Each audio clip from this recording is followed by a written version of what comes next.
La main droite sur le Coran, Mohamed Bazoum, nouvellement élu président de la République du Niger, a prêté serment ce 2 avril 2021 au centre de conférence Mahatma Gandhi de Niamey.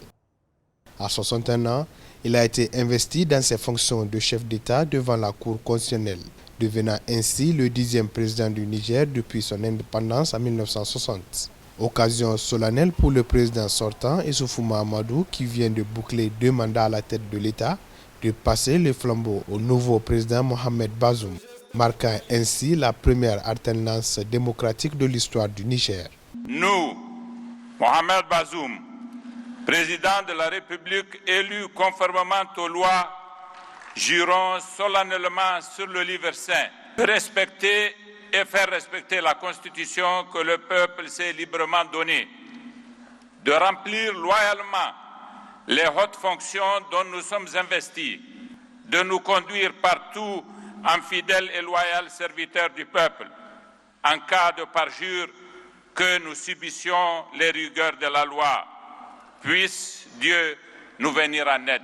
Dans son discours d'investiture, Mohamed Bazoum a particulièrement tenu à rendre un hommage à son prédécesseur. Le nouveau chef de l'État a ensuite décliné les grands axes de son programme pour les 5 années à venir, avec comme principale priorité la sécurité, l'éducation, la lutte contre la corruption et l'impunité. Mohamed Bazoum s'est aussi engagé à lutter contre l'insécurité, mais aussi à créer le dialogue avec la société civile et à réunir les Nigériens. En ce qui me concerne, jouissant du privilège de représenter tous les Nigériens par l'unique volonté souveraine de notre peuple, mon devoir est de traiter les Nigériens en toute égalité.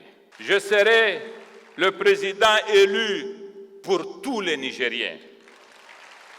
Je m'engage à agir de façon à les rassurer tous et à conforter l'unité de notre pays et la fraternité qui doit présider aux relations entre nous.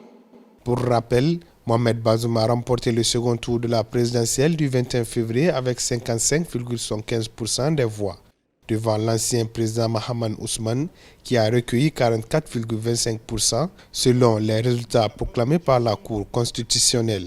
Des résultats toujours contestés par l'ancien chef de l'État et candidat de l'opposition CAP 2021.